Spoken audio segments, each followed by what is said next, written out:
25 ವರ್ಷದ ನಂತರ ಸೊಸೆ ಜೊತೆ ಮೊದಲ ರಾತ್ರಿ ಆಚರಿಸಿದ ಮಾವಯ್ಯ. ಇವನ ಹೆಸರು ರಾಜೇಶ್. ಇವನು ಮೊದಲ ರಾತ್ರಿಯ ಕೋಣೆಗೆ ಬರುತ್ತಾನೆ. ಅಲ್ಲಿ ಮೀನಾ ಎಂಬ ನವವಧು ಇರುತ್ತಾಳೆ. ಆಗ ರಾಜೇಶ್, ನನ್ನದು ಇವತ್ತು ಅದೃಷ್ಟದ ದಿನ. 25 ವರ್ಷಗಳ ನಂತರ ಮತ್ತೆ ನಾನು ಮೊದಲ ರಾತ್ರಿ ಆಚರಿಸುತ್ತಿದ್ದೇನೆ ಎಂದು ಹೇಳುತ್ತಾನೆ. ಈಗ ಕತೆ ಫ್ಲಾಶ್ ಬ್ಯಾಕ್ಗೆ ಹೋಗುತ್ತದೆ. ಅಂದು ಮೀನಾಗೆ ಮದುವೆಯಾಗಿ ಮೊದಲ ರಾತ್ರಿಯ ಕೋಣೆಗೆ ಬರುತ್ತಾಳೆ. ಅಲ್ಲಿ ಅವಳ ಗಂಡ ಕುಮಾರ್ ಇರುತ್ತಾನೆ. ಕುಮಾರ್ಗೆ ಮದುವೆ ಇಷ್ಟವಿರುವುದಿಲ್ಲ, ಏಕೆಂದರೆ ಮೀನಾ ಇವನಿಗಿಂತ 5 ವರ್ಷ ದೊಡ್ಡವಳಾಗಿರುತ್ತಾಳೆ. ನಮ್ಮ ತಂದೆ ನನ್ನನ್ನು ಕೇಳದೆ ನಿನ್ನ ಜೊತೆ ನನ್ನನ್ನು ಮದುವೆ ಮಾಡಿದ್ದಾರೆ. ನೀನೆಂದರೆ ನನಗೆ ಇಷ್ಟವಿಲ್ಲ ಎಂದು ಆಕೆಗೆ ಬೈದು ಸುಮ್ಮನೆ ಮಲಗಿಬಿಡುತ್ತಾನೆ. ನಂತರ ಮೀನಾ ಬೇಸರದಲ್ಲ ಬೆಡ್ ಮೇಲೆ ಕೂತುಕೊಂಡು ರಾತ್ರಿಯೆಲ್ಲ ಕಳೆಯುತ್ತಾಳೆ. ಮರುದಿನ ಬೆಳಗ್ಗೆ ಎದ್ದ ಮೇಲೆ ಅವಳ ಜೊತೆ ಮಾತನಾಡದೆ ಕುಮಾರ್ ಅಲ್ಲಿಂದ ಹೊರಗೆ ಹೋಗುತ್ತಾನೆ. ಸ್ವಲ್ಪ ಹೊತ್ತಿನ ನಂತರ ರಾಜೇಶ್ ಕುಮಾರ್ಗೆ ಬೈಯಲು ಶುರು ಮಾಡುತ್ತಾನೆ. ನಾನು ಈ ಬಿಸ್ನೆಸ್ಸನ್ನು 25 ವರ್ಷದಿಂದ ಕಟ್ಟಿದ್ದೇನೆ, ಆದರೆ ನೀನು ಇದನ್ನು ಮುಳುಗಿಸುತ್ತಿದ್ದೀಯಾ, ಸರಿಯಾಗಿ ಕೆಲಸ ಮಾಡುತ್ತಿಲ್ಲ, ಸೇಲ್ಸ್ ಕೂಡ ಕಡಿಮೆಯಾಗಿದೆ, ನಿನಗೇನು ತಲೆ ಕೆಟ್ಟಿದೆಯಾ ಎಂದು ಚೆನ್ನಾಗಿ ಬೈಯುತ್ತಾನೆ. ನಂತರ ಟೆನ್ಷನ್ನಲ್ಲಿ ಇದ್ದ ರಾಜೇಶ್ ಸೊಸೆಗೆ ತನ್ನ ತಲೆಗೆ ಮಾಲಿಶ್ ಮಾಡಲು ಹೇಳುತ್ತಾನೆ. ನಂತರ ಮೀನಾ ಬಂದು ರಾಜೇಶ್ ತಲೆಗೆ ಮಾಲಿಶ್ ಮಾಡುತ್ತಾಳೆ. ಆಗ ರಾಜೇಶ್ ಕುಮಾರ್ಗೆ ಈಗಲೇ ಆಫೀಸ್ಗೆ ಹೊರಡು ಎಂದು ಬೈದು ಕಳಿಸುತ್ತಾನೆ. ನಂತರ ಮಸಾಜ್ನಿಂದ ರಾಜೇಶ್ ಸುಖ ಅನುಭವಿಸುತ್ತಾನೆ. ನಂತರ ಇದೆಂಥ ಮ್ಯಾಜಿಕ್ ಕೈ ಎಂದು ಆಕೆಯ ಕೈಯನ್ನು ಮುಟ್ಟುತ್ತಾನೆ. ಆಗ ಆಕೆ ಅದರಿಂದ ಬಿಡಿಸಿಕೊಳ್ಳುತ್ತಾಳೆ. ನಂತರ ಅಲ್ಲಿಂದ ಹೋಗಿಬಿಡುತ್ತಾಳೆ. ಆಗ ರಾಜೇಶ್ ಕೆಟ್ಟದಾಗಿ ನಗುತ್ತಾನೆ. ಮರುದಿನ ಬೆಳಗ್ಗೆ ಮೀನಾ ಬಟ್ಟೆಯನ್ನು ಒಣಗಿ ಹಾಕುತ್ತಾ ಇರುತ್ತಾಳೆ. ಅಲ್ಲಿಗೆ ಬನಿಯನ್ನಲ್ಲೇ ರಾಜೇಶ್ ಬರುತ್ತಾನೆ. ಹಿಂದಿನಿಂದ ಮೀನಾಳನ್ನು ಮುಟ್ಟುತ್ತಾನೆ. ಆಗ ಆಕೆ, ನಿಮಗೇನು ಬೇಕು ಮಾವ ಎಂದು ಕೇಳುತ್ತಾಳೆ. ಆಗ ನನಗೆ ಈಗ ಆಫೀಸಿಗೆ ಹಾಕಿಕೊಳ್ಳಲು ಒಂದು ಬಟ್ಟೆ ಇಲ್ಲ ಎಂದು ಹೇಳುತ್ತಾನೆ. ಆಗ ಆದಷ್ಟು ಬೇಗ ನಿಮಗೆ ಒಂದು ಜೊತೆ ಬಟ್ಟೆಯನ್ನು ಒಣಗಿಸಿ ಕೊಡುತ್ತೇನೆ ಎಂದು ಹೇಳಿ ಅವನನ್ನು ಕಳಿಸುತ್ತಾಳೆ. ಸ್ವಲ್ಪ ಹೊತ್ತಿನ ನಂತರ ಆಕೆ ಕಸ ಗೂಡಿಸುವಾಗ ಕೂಡ ರಾಜೇಶ್ ನೇರವಾಗಿ ಬಂದು ಅವಳ ಸೊಂಟಕ್ಕೆ ಕೈ ಇಡುತ್ತಾನೆ. ಇದರಿಂದ ಆಕೆ ಶಾಕ್ ಆಗುತ್ತಾಳೆ. ಆಗ ರಾಜೇಶ್ ನನಗೆ ನೀರು ಬೇಕು ಎಂದು ಆಕೆಯಿಂದ ತರಿಸಿಕೊಂಡು ಕುಡಿಯುತ್ತಾನೆ. ಅವಳನ್ನು ಕೆಟ್ಟ ದೃಷ್ಟಿಯಿಂದಲೇ ನೋಡುತ್ತಾ ಇರುತ್ತಾನೆ.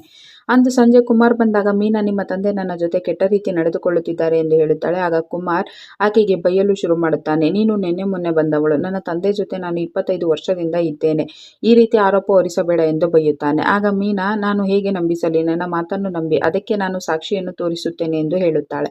ನೀವು ಬಾತ್ರೂಮಿನಲ್ಲಿ ಅವಿತುಕೊಳ್ಳಿ, ಆಗ ನಿಮ್ಮ ತಂದೆ ಹೇಗೆ ನಡೆದುಕೊಳ್ಳುತ್ತಾರೆ ನೋಡಿ ಎಂದು ಹೇಳುತ್ತಾಳೆ. ನಂತರ ಕುಮಾರ್ ಅವಿತುಕೊಳ್ಳುತ್ತಾನೆ. ಅದೇ ಸಮಯಕ್ಕೆ ರಾಜೇಶ್ ಅಲ್ಲಿಗೆ ಬರುತ್ತಾನೆ. ಆದರೆ ಕುಮಾರ್ ಅಲ್ಲಿ ನಿಂತಿರುವುದು ರಾಜೇಶ್ ಗಮನಕ್ಕೆ ಬಂದು ಬಿಡುತ್ತದೆ. ಅದಕ್ಕೆ ರಾಜೇಶ್ ಮಾತು ಬದಲಿಸುತ್ತಾನೆ. ಏನಮ್ಮ ಸೊಸೆ, ನಿನಗೆ ಈ ಮನೆಯಲ್ಲಿ ಏನಾದರೂ ತೊಂದರೆ ಇದೆಯಾ? ಏನೇ ಇದ್ದರೂ ನನಗೆ ಹೇಳು, ನೀನು ಈ ಮನೆಯ ಯಜಮಾನಿ ಎಂದು ಒಳ್ಳೆಯ ಮಾತುಗಳನ್ನು ಆಡುತ್ತಾನೆ. ಇದರಿಂದ ಮೀನಾಗೆ ಶಾಕ್ ಆಗುತ್ತದೆ. ರಾಜೇಶ್ ಹೋದ ಮೇಲೆ ಕುಮಾರ್ ಹೊರಗೆ ಬಂದು, ನೋಡಿದ್ಯಾ, ನಮ್ಮ ತಂದೆ ನಿನ್ನನ್ನು ಮಗಳಂತೆ ಪ್ರೀತಿಸುತ್ತಾರೆ, ಆದರೆ ನೀನು ಅವರಿಗೆ ಅವರ ಮೇಲೆ ಆರೋಪ ಹೊರಿಸುತ್ತೀಯಾ ಎಂದು ಬೈಯುತ್ತಾನೆ. ಇನ್ನೊಮ್ಮೆ ಈ ರೀತಿ ನಡೆದುಕೊಂಡರೆ ಸುಮ್ಮನೆ ಬಿಡುವುದಿಲ್ಲ ಎಂದು ಹೇಳುತ್ತಾನೆ. ಆಗ ಮೀನಾ, ನಾನು ಸಾಕ್ಷಿಯನ್ನು ಕಲೆ ಹಾಕುತ್ತೇನೆ ಎಂದು ಮನಸ್ಸಿನಲ್ಲಿ ಅಂದುಕೊಳ್ಳುತ್ತಾಳೆ. ಮರುದಿನ ಅಣ್ಣನಿಗೆ ಕರೆ ಮಾಡಿ ನನ್ನನ್ನು ನಿನ್ನ ಮನೆಗೆ ಕರೆದುಕೊಂಡು ಹೋಗು ಎಂದು ಹೇಳುತ್ತಾಳೆ. ಅದರಂತೆ ಮೀನಾಳ ಅಣ್ಣ ರಮೇಶ್ ಬರುತ್ತಾನೆ. ಆದರೆ ರಮೇಶ್ಗೆ ರಾಜೇಶ್ ಅವಮಾನದ ಮಾತುಗಳನ್ನು ಆಡುತ್ತಾನೆ. ನಂತರ ನನ್ನ ತಂಗಿಯನ್ನು ಕರೆದುಕೊಂಡು ಹೋಗುತ್ತೇನೆ ಎಂದು ರಮೇಶ್ ಹೇಳುತ್ತಾನೆ. ಆಗ ರಾಜೇಶ್, ಆಕೆ ಈಗ ತಾನೇ ಮದುವೆಯಾಗಿ ಬಂದಿದ್ದಾಳೆ, ಈಗ ಏಕೆ ಎಂದು ಕೇಳುತ್ತಾನೆ. ಆಗ ಮೀನಾ, ನಾನು ಜಾಬ್ ಟ್ರೈನಿಂಗ್ ಸೇರಬೇಕು ಎಂದು ಹೇಳಿ ಬಿಡುತ್ತಾಳೆ. ಆಗ ಕೋಪಗೊಂಡ ರಾಜೇಶ್, ಇದು ಶ್ರೀಮಂತರ ಮನೆ, ನಮ್ಮ ಕಂಪನಿ ಕೂಡ ನಡೆಸುತ್ತಿದ್ದೇವೆ, ನಿನಗೆ ಜಾಬ್ ಏಕೆ ಬೇಕು ಎಂದು ಗಲಾಟೆ ಮಾಡುತ್ತಾನೆ. ಇದರಿಂದ ಅವಮಾನಗೊಂಡ ರಮೇಶ್ ಅಲ್ಲಿಂದ ಕೋಪದಿಂದ ಹೋಗಿಬಿಡುತ್ತಾನೆ. ಸ್ವಲ್ಪ ದಿನಗಳ ನಂತರ ರಾಜೇಶ್ ಮತ್ತೆ ಮೀನಾಳ ರೂಮಿಗೆ ಬರುತ್ತಾನೆ.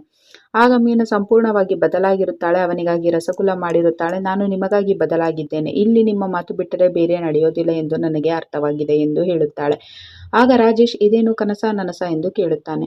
ಆಗ ಮೀನಾ, ನೀವು ನನ್ನ ಮೇಲೆ ಏನಕ್ಕೆ ಆಸೆ ಇಟ್ಟುಕೊಂಡಿದ್ದೀರಾ ಎಂದು ಕೇಳುತ್ತಾಳೆ. ಆಗ ರಾಜೇಶ್, ಮೊದಲು ನಾನೇ ಮದುವೆಯಾಗಬೇಕು ಅಂತ ಅಂದುಕೊಂಡಿದ್ದೆ, ಆದರೆ ಇದನ್ನು ಸಮಾಜ ಒಪ್ಪುವುದಿಲ್ಲ, ಅದಕ್ಕಾಗಿ ನನ್ನ ಮಗನಿಗೆ ಹೆಣ್ಣು ನೋಡಲು ಶುರು ಮಾಡಿದ್ದೆ, ಬೇಕು ಅಂತಲೇ ಅವನಿಗಿಂತ ವಯಸ್ಸಿನಲ್ಲಿ ದೊಡ್ಡವಳಾದ ನಿನ್ನನ್ನು ಸೆಲೆಕ್ಟ್ ಮಾಡಿದ್ದೆ, ನೀನು ಕೂಡ ನನಗೆ ತುಂಬಾ ಇಷ್ಟವಾಗಿದೆ, ಅದಕ್ಕಾಗಿ ನಿನ್ನನ್ನು ಸೊಸೆಯಾಗಿ ಕರೆದುಕೊಂಡು ಬಂದೆ, ಇದರಿಂದ ನನ್ನ ಆಸೆ ಕೂಡ ಪೂರೈಕೆಯಾಗುತ್ತದೆ. ಈಗ ನೀನು ಸಮಾಜದ ಪ್ರಕಾರ ನನ್ನ ಮಗನಿಗೆ ಹೆಂಡತಿಯಾಗಿರು, ಆದರೆ ಮನೆಯಲ್ಲಿ ನಾವಿಬ್ಬರು ಗಂಡ ಹೆಂಡತಿಯರಂತೆ ಇರೋಣ, ಸಮಾಜಕ್ಕೆ ಮಾವ ಸೊಸೆಯಂತೆ ಇರೋಣ, ಬಾ ಈಗಲೇ ನಾವು ಸ್ವರ್ಗ ಸುಖ ಕಾಣೋಣ ಎಂದು ಹೇಳುತ್ತಾನೆ.